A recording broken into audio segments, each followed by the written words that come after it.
Hello students. एक बहुत ही छोटा सा टॉपिक जो हमारा चैप्टर 7 है, कंट्रोल एंड कोऑर्डिनेशन, उसका बच गया है, जिसे आज हम स्टडी करेंगे। तो आज का जो ये हमारा टॉपिक है ये प्लांट्स से रिलेटेड है। प्लांट्स की ग्रोथ के बारे में थोड़ा बहुत आप पढ़ चुके हैं, तो उसके अलावा भी प्लांट्स में कुछ मूवमेंट होती है। ठीक है, प्लांट्स ग्रोथ के अलावा भी मूवमेंट को शो करता है। लास्ट लेक्चर में आप लोगों ने प्लांट ग्रोथ हार्मोन्स के बारे में पढ़ा था। तो ग्रोथ के अलावा मूवमेंट भी होती हैं कुछ प्लांट्स में, और ये मूवमेंट जो है इनको majorly we can divide into two parts, two types, tropic movements and nastic movements. ये जो प्लांट्स की मूवमेंट्स हैं इन्हें हम दो टाइप्स के अंदर डिवाइड कर सकते हैं, ट्रॉपिक मूवमेंट्स और नेस्टिक मूवमेंट्स। ये दोनों ही मूवमेंट जो हैं ये किसी न किसी स्टिमुलस के रिस्पॉन्स में हो रही हैं। ठीक है, ये जो दोनों मूवमेंट्स हैं ये किसी न किसी स्टिमुलस के रिस्पॉन्स में हो रही हैं। और स्टिमुलस आपको पता है क्या होता है, because we have already discuss about the stimulus in the previous lecture. ठीक है ना, in case of reflex section. तो क्या है स्टिमुलस? बाहर से कोई एक्सटर्नल फैक्टर, कोई भी एक्सटर्नल फैक्टर जो किसी ऑर्गेनिज्म के अंदर सेंसेशन क्रिएट कर रहा है, या फिर कोई बाहर से एकदम से कोई एक्शन हो रहा है जिसका कि किसी भी लिविंग ऑर्गेनिज्म की बॉडी एकदम से क्विक रेस्पॉन्स देती है, दैट इज स्टिमुलस। तो प्लांट्स में जो अपर पार्ट है, जैसे कि एक एग्जांपल मैं आपको दे रही हूँ कि प्लांट्स में जो अपर पार्ट है वो ऊपर की तरफ जा रहा है, ठीक है ना, ग्रो कर रहा है, और रूट्स है वो नीचे की तरफ ग्रो कर रही हैं। तो ये जो ऊपर वाला पार्ट है ये कहाँ ग्रो कर रहा है, ऊपर की तरफ क्यों ग्रो कर रहा है? क्योंकि ऊपर इसको लाइट मिल रही है, लाइट की डायरेक्शन में ग्रो हो रहा है। मतलब वही अपने एक्सपेरिमेंट, जैसे कि लास्ट लेक्चर में आपको मैंने बताया था कि एक डार्क रूम है, उसमें आपने एक गमले में प्लांट लगा के रख दिया है और एक खिड़की खुली है जिसमें कि सनलाइट आ रही है, तो प्लांट उसकी तरफ बेंड कर रहा है।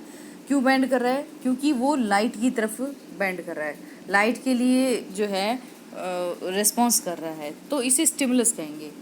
मतलब समझ में आ गया स्टिमुलस का? कि स्टिमुलस का मतलब है कोई भी एक्सटर्नल फैक्टर या कोई भी एक्सटर्नल एक्शन जिसके रिएक्शन में कोई लिविंग ऑर्गेनिज्म रेस्पॉन्स देता है, दैट इज स्टिमुलस।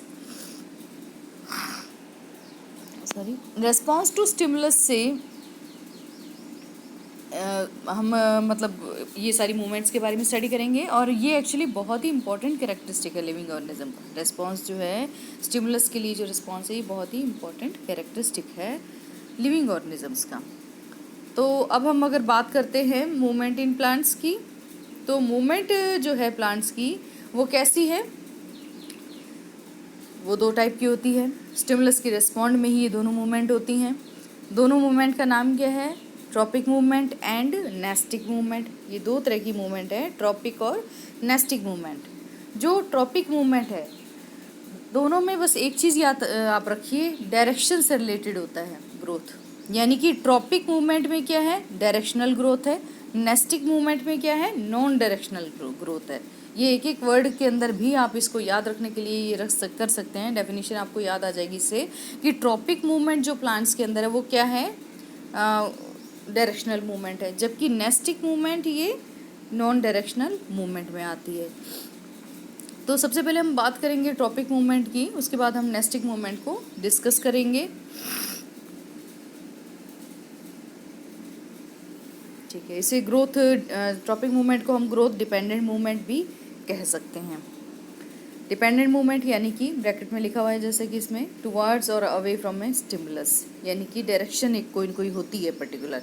तो जैसे कि प्लांट्स का स्टेम है, मान लीजिए प्लांट का स्टेम है, शूट पोर्शन जिसे हम कहते हैं। शूट क्या होता है? जो ज़मीन से ऊपर वाला जो हिस्सा है वो शूट है, ज़मीन के नीचे वाला हिस्सा रूट कहलाता है। तो ये जो शूट पोर्शन है ये कहाँ ग्रो कर रहा है? ऊपर की तरफ ही ग्रो कर रहा है। ऊपर की तरफ क्यों ग्रो कर रहा है? Because of light. ठीक है ना, लाइट की वजह से ये ऊपर की तरफ ग्रो कर रहा है, तो इसे हम बोलेंगे फोटोट्रॉपिज्म। अच्छा, उससे पहले मैं आपको एक बार ये बता देती हूँ कि ये जो ट्रॉपिक मूवमेंट है इसे हम ट्रॉपिज्म भी कह सकते हैं। जो ट्रॉपिक मूवमेंट है इसे हम ट्रॉपिज्म भी कह सकते हैं। और ये ट्रॉपिज्म मेजरली जो अगर हम इन्हें डिवाइड करें तो ये 5 टाइप्स की ट्रॉपिज्म होती है। मेजरली अगर हम इसे डिवाइड करें तो ये कितने टाइप की होती है? 5 टाइप्स की ट्रॉपिज्म होती है। 5 टाइप क्या हैं ये 5 टाइप्स देख लीजिए। फोटोट्रॉपिज्म है, number 1, number 2 geotropism, number 3 hydrotropism, number 4 chemotropism and number 5 is thigmotropism. तो ये 5 तरह के ट्रोपिज्म आपको देखने को मिलेंगे प्लांट्स के अंदर। अब वन बाय वन हम इनको स्टडी करेंगे। First of all we will read about the phototropism. What is phototropism? जैसे कि मैंने आपको अभी बताया जस्ट कि प्लांट ग्रो कर रहा है ऊपर की तरफ, इसका शूट सिस्टम जो ग्रो कर रहा है वो ऊपर की तरफ ग्रो कर रहा है, इसे हम फोटोट्रोपिज्म बोलेंगे। ठीक है ना। जब ट्रोपिज्म जो हो रहा है कैसे हो रहा है? लाइट के रिस्पॉन्स में हो रहा है। ठीक है, जब ट्रोपिज्म लाइट के रिस्पॉन्स में हो रहा है तो ये कहलाता है फोटोट्रोपिज्म। ये डायग्राम में देखिए आप, ये प्लांट किस तरफ बेंड करा हुआ है? सनलाइट की तरफ बेंड करा हुआ है। ठीक है, तो यानी कि स्टिमुलस क्या है यहाँ पर? सनलाइट है और इसकी तरफ हो रहा है ये, इसलिए ये फोटोट्रोपिज्म। फोटो का मीनिंग आप लोगों को पता है, लाइट होता है। ठीक है, तो लाइट की तरफ जब सेंसेशन हो रहा है, ये स्टिमुलस लाइट से मिल रहा है तो फोटोट्रोपिज्म। 2 टाइप का भी हो सकता है ये अगेन। ठीक है ना, कोई भी ट्रोपिज्म है वो बेसिकली 2 टाइप का हो सकता है, पॉजिटिव और नेगेटिव ट्रोपिज्म। तो यहाँ पर फोटोट्रोपिज्म जो है वो पॉजिटिव फोटोट्रोपिज्म भी हो सकता है और नेगेटिव भी हो सकता है। पॉजिटिव का मतलब क्या हुआ कि स्टेम की ग्रोथ जब सनलाइट की डायरेक्शन में हो रही है, स्टेम की ग्रोथ जो है वो अगर सनलाइट की डायरेक्शन में हो रही है, यानी कि सनलाइट मतलब स्टिमुलस, यहाँ पर स्टिमुलस क्या चीज़ है? फोटोट्रोपिज्म के केस में सनलाइट है। तो सनलाइट की डायरेक्शन में या स्टिमुलस की डायरेक्शन में जब ग्रोथ हो रही है तो वो पॉजिटिव ट्रोपिज्म होता है, फोटोट्रोपिज्म होता है। और अगर ग्रोथ सनलाइट के अपोजिट डायरेक्शन में हो रही है, जैसे कि रूट कहाँ ग्रो कर रही है? ज़मीन की तरफ ग्रो कर रही है, तो ज़मीन की तरफ तो सनलाइट की अपोजिट डायरेक्शन आ गई। तो जब अपोजिट डायरेक्शन में ग्रोथ हो रही है तो वो नेगेटिव फोटोट्रोपिज्म कहलाएगा। ठीक है जी। अब देखिए नेक्स्ट है आपका मूवमेंट जियोट्रोपिज्म टाइप की मूवमेंट। जियोट्रोपिज्म में आप डायग्राम में देख सकते हैं, जियोट्रोपिज्म में क्या हो रहा है? जो ग्रोथ हो रही है वो किस तरफ हो रही है? ग्रेविटी की रिस्पॉन्स में हो रही है, अर्थ की तरफ हो रही है। अर्थ के अंदर क्या ग्रेविटी है? ग्रेविटी के रिस्पॉन्स में जो ग्रोथ हो रही है, जो मूवमेंट हो रहा है वो क्या कहलाएगा? जियोट्रोपिज्म। अगेन इसके अंदर भी आप पॉजिटिव नेगेटिव बता सकते हैं। जो अर्थ के रिस्पॉन्स में या ग्रेविटी के रिस्पॉन्स में ये जो ग्रोथ है नीचे की तरफ, यहाँ पर ये ग्रोथ कौन सी है? पॉजिटिव होगी। और जबकि ये ग्रोथ अगर ऊपर की तरफ जो हो रही है, यानी कि ऊपर का जो प्लांट है इसकी जो ग्रोथ हो रही है, ये क्या कहलाएगी? इस केस में जियोट्रोपिज्म के केस में नेगेटिव जियोट्रोपिज्म।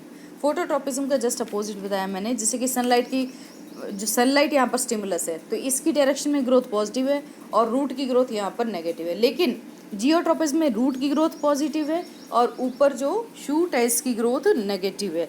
क्यों? किस केस में? ग्रेविटी के केस में। ठीक है ना। तो जिस स्टिमुलस यहाँ पर क्या है? अर्थ की ग्रेविटी स्टिमुलस है। तो जो स्टिमुलस है उसकी डायरेक्शन में ग्रोथ हमेशा पॉजिटिव मानी जाती है और स्टिमुलस की डायरेक्शन के अपोजिट में जो ग्रोथ होती है वो हमेशा क्या मानी जाती है? नेगेटिव मानी जाती है। थर्ड है आपका मूवमेंट जो प्लांट की है वो कहलाती है हाइड्रोट्रोपिज्म। थर्ड टाइप जो है मूवमेंट की वो हाइड्रोट्रोपिज्म है।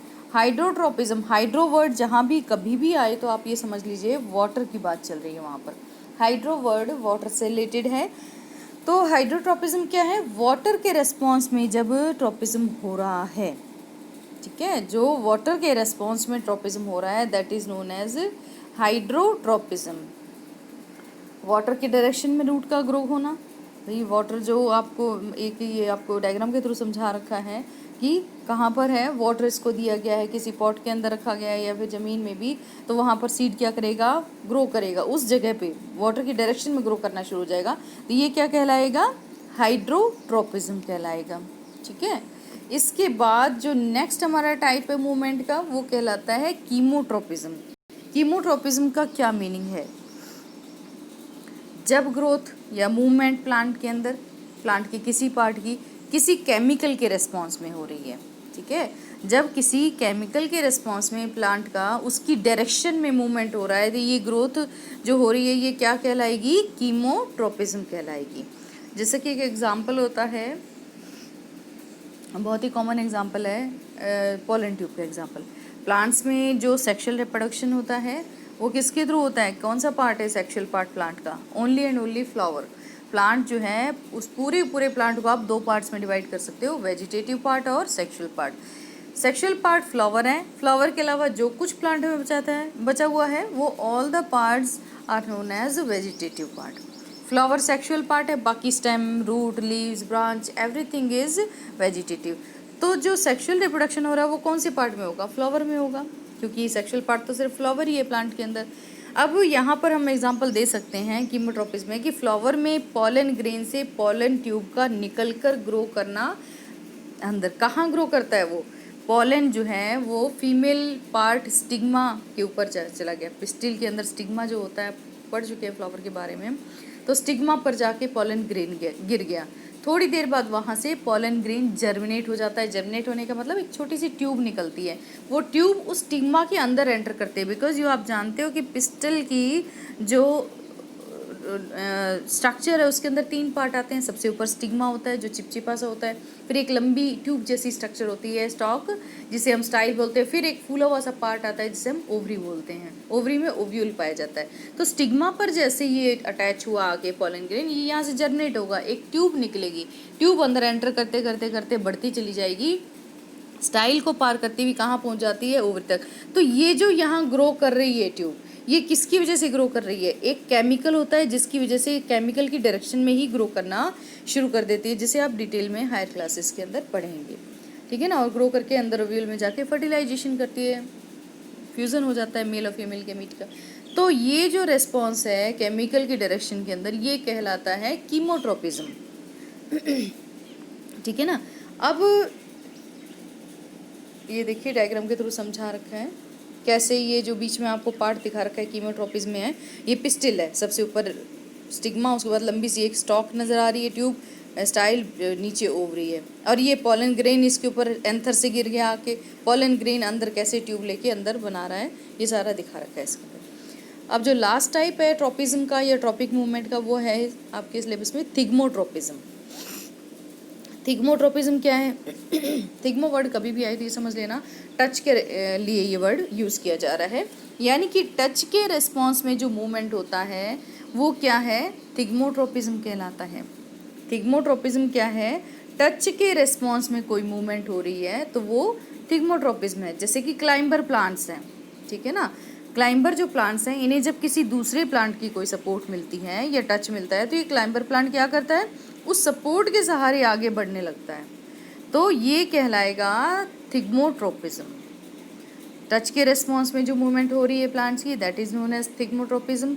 इन the case of climber plants we can see that ये क्या है? जब इसको सपोर्ट मिलेगा, जब टच मिलेगा ये क्लाइंबर प्लांट उसकी चारों तरफ लिपट के आगे बढ़ना शुरू कर देगा। बेल जैसे होती हैं, आपने देखी होंगी, डिफरेंट टाइप की, अंगूर की बेल है ना, बहुत ही कॉमन एग्जांपल है इसका।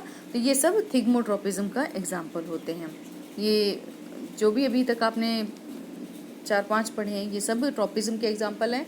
ट्रोपिज्म मतलब ट्रॉपिक मूवमेंट, ट्रॉपिक मूवमेंट मतलब when the growth of any part or movement of any plant, not growth, we can say that movement of any part of the plant is in direction of the stimulus, then these type of movements are known as tropic movements. Now we will study or discuss about the nestic movements also. So what are nestic movements? क्या है nestic movements? Simple word में non directional movements, यानी कि these are the non directional responses to the stimulus. Nastic movement क्या है? Non directional responses to the stimulus, ये nastic movement कहलाती हैं, ठीक है ना। इसको भी एक बहुत ही कॉमन एग्जांपल है, एक तो इंसेक्टिवोरस का और मिमोसा का एग्जांपल। जब भी नेस्टिक मूवमेंट की बात आती है तो यही दो एग्जांपल जनरली देखने को आते हैं सामने। इंसेक्टिवोरस प्लांट्स में आपने देखा होगा, क्या देखा है कि इंसेक्टिवोरस प्लांट का मतलब होता है जो इंसेक्ट को खा जाते हैं। इंसेक्ट को एज अ फूड लेने वाले प्लांट इंसेक्टिवोरस कहलाते हैं। तो खा जाते हैं का मतलब क्या हुआ? फ्लावर के ऊपर आके इंसेक्ट बैठा, और फ्लावर के अंदर कुछ इस टाइप का सिस्टम होता है कि जैसे ही इंसेक्ट बैठता है एकदम से स्टिमुलस मिलता है इसको, और ये जो फ्लावर की पंखुड़ियाँ हैं, जो फ्लैप्स कह सकते हो आप उनको, वो फ्लैप्स एकदम से बंद हो जाते हैं और इंसेक्ट अंदर ही रह जाता है, और अंदर ही अंदर डाइजेस्टिव एंजाइम रिलीज होते हैं जो इसको डाइजेस्ट कर लेते हैं, ठीक है। इस तरह से ये इंसेक्ट को खा जाता है। और ये काम क्या है? कोई डायरेक्शनल तो हुआ नहीं है, एकदम से इंसेक्ट आया और उसने फ्लैप बंद कर लिया, सेंसेशन हुई, स्टिमुलस मिला और ये बंद हो गया और वापस खुल भी जाएगा। ये रिस्पॉन्सेज जो हैं ये रिवर्सिबल रिस्पॉन्सेज होते हैं। नॉन डायरेक्शनल रिस्पॉन्सेज हैं, रिवर्सिबल रिस्पॉन्सेज हैं, यानी कि जैसा हुआ है वैसा वापस भी हो जाएगा। तो नॉन डायरेक्शनल भी हैं और रिवर्सिबल रिस्पॉन्सेज भी हैं। एक और एग्जांपल मैं दे सकती हूँ आपको इसके अंदर, वो है touch me not plant. This is known as mimosa, actually the name of the plant is mimosa pudica, है ना। इसे हम बहुत ही लेमन लैंग्वेज में टच मी नॉट प्लांट भी बोल देते हैं। तो इसका काम क्या है, टच मी नॉट क्यों बोला इसको, क्योंकि जैसे ही हम इसको छूते हैं, जैसे ही फिंगर इसकी तरफ बढ़ाते हैं, लीव्स एकदम से मुड़ जाती हैं, है ना, श्रिंक हो जाती हैं लीव्स। तो ये इस वजह से इस प्लांट का नाम टच मी नॉट है। एक्चुअली होता क्या है, इसमें जो स्टोमेटल पोर्स हैं वो बहुत माइन्यूट सा वाटर, बिल्कुल ही माइक्रो, उसके अंदर जो है बहुत ही थोड़ा सा वाटर निकल जाता है उसमें से। किसमें से, stomatal pore. Stomatal pore again दोबारा से रिमाइंड करा देती हूँ क्या चीज़ होती है, ऑलरेडी बता चुकी हूँ आपको। लीव्स के अंदर, जो प्लांट की लीव्स हैं उनमें बारीक बारीक बहुत छोटे छोटे पोर्स पाए जाते हैं, अपर और लोअर दोनों सरफेस पे। इन पोर्स का काम क्या होता है, exchange of gases and transpiration also maintain होता है इसके अंदर, इसके थ्रू। तो यहाँ पर मैं क्या कह रही हूँ आपसे कि स्टोमेटल पोर में से बहुत ही माइन्यूट सा वाटर निकलेगा। जैसे ही वाटर निकलेगा वो पत्ती एकदम सिकुड़ जाएगी, ठीक है ना। आपने मिमोसा की लीव्स देखी हैं, बहुत छोटी छोटी सी, एकदम से जरा सा पानी निकलती है, सिकुड़ने लगती है, श्रिंक हो जाती है। तो ये मूवमेंट है, लेकिन ये मूवमेंट किसी स्टिमुलस के रिस्पॉन्स में हो तो रहा है, स्टिमुलस के रिस्पॉन्स में भी आपने टच करा है तभी तो हो रहा है, लेकिन उस डायरेक्शन में ज़रूरी नहीं है कि जिस तरफ फिंगर है उधर ही की तरफ पत्तियाँ सारी मुड़ रही हैं। तो ये डायरेक्शन वो नहीं हो रहा है, ऐसा आप नहीं कह सकते कि स्टिमुलस नहीं हो रहा है। यहाँ पर स्टिमुलस हो रहा है इस मूवमेंट के अंदर, लेकिन इसमें किसी भी तरह की कोई डायरेक्शन बेस्ड स्टिमुलस ये नहीं होता है। तो ये था नेस्टिक मूवमेंट, जिसमें दो एग्जांपल आपने देखे, एक तो मिमोसा प्लांट का देखा है और एक देखा है इंसेक्टिवोरस प्लांट का। नेस्टिक मूवमेंट क्या है, नॉन डायरेक्शनल जो रिस्पॉन्सेज हैं स्टिमुलस के लिए, प्लांट्स का स्टिमुलस, किसी भी स्टिमुलस के लिए नॉन डायरेक्शनल रिस्पॉन्सेज। स्टिमुलस माने बाहर से कोई एक्शन हो रहा है उसका रिएक्शन। उससे पहले आपने पढ़ लिया था सारा ट्रॉपिक मूवमेंट्स के बारे में। ट्रॉपिक मूवमेंट्स में आपको 5 टाइप बताई गई थी। 5 ट्रॉपिक मूवमेंट क्या है, डायरेक्शनल मूवमेंट है, स्टिमुलस की डायरेक्शन के अंदर जो अकॉर्डिंग जो रेस्पॉन्स हो रहा है प्लांट का। 5 टाइप है, फोटोट्रोपिज्म, जियोट्रोपिज्म, हाइड्रोट्रोपिज्म, कीमोट्रोपिज्म और थिग्मोट्रोपिज्म। फोटो माने लाइट के रिस्पॉन्स में जो हो रहा है, जियो का मतलब होता है अर्थ, यानी कि अर्थ की ग्रेविटी के रिस्पॉन्स में, हाइड्रो मतलब पानी, यानी कि पानी के रिस्पॉन्स में मूवमेंट, और कीमो मतलब केमिकल, यानी कि केमिकल के रिस्पॉन्स मूवमेंट, थिग्मो यानी कि फील या टच, तो टच के रिस्पॉन्स में मूवमेंट। तो ये सब आपने टॉपिक और नेस्टिक मूवमेंट, यही एक छोटा सा टॉपिक इस चैप्टर के अंदर बच गया था। सभी टॉपिक्स इस चैप्टर के मैं डिस्कस कर चुकी हूँ आप लोगों से। एक बार इस चैप्टर को पढ़ लीजिए, जो नोट्स मैं आपको बनाकर भेजी हूँ इन नोट्स को पढ़ लीजिए। इसके अलावा भी अगर कोई एक्टिविटीज़ वगैरह दी हुई होती हैं चैप्टर के अंदर तो प्लीज़ उनको भी डिटेल में पढ़ा कीजिए, क्योंकि एक्टिविटीज़ में से भी क्वेश्चन बन जाते हैं। तो कल हम डिस्कस करेंगे इसके question answers, in text questions, then exercise questions, और उसके बाद ये चैप्टर कंप्लीट हो जाएगा। और जो क्वेश्चन आंसर्स मैं किसी भी चैप्टर के आपको समझा रही हूँ, यहाँ पर क्लियर कर रही हूँ, साथ में उसकी PDF भी बनाकर भेज रही हूँ, उन सभी क्वेश्चन आंसर्स को आप फेयर नोटबुक में उतारेंगे, अच्छी सुंदर राइटिंग में उतारेंगे। जब स्कूल ओपन होंगे आपकी ये नोटबुक चेक करी जाएगी। तो इसलिए जो भी आपको क्वेश्चन आंसर सॉल्व करके बताए जा रहे हैं, बाकायदा PDF दी जा रही है, प्लस आपको एक्सप्लेन भी किए जा रहे हैं, तो उनको आप फेयर नोटबुक में कीजिए और याद कीजिए घर बैठ के, और डायग्राम्स को बना कर देखिए। चलिए।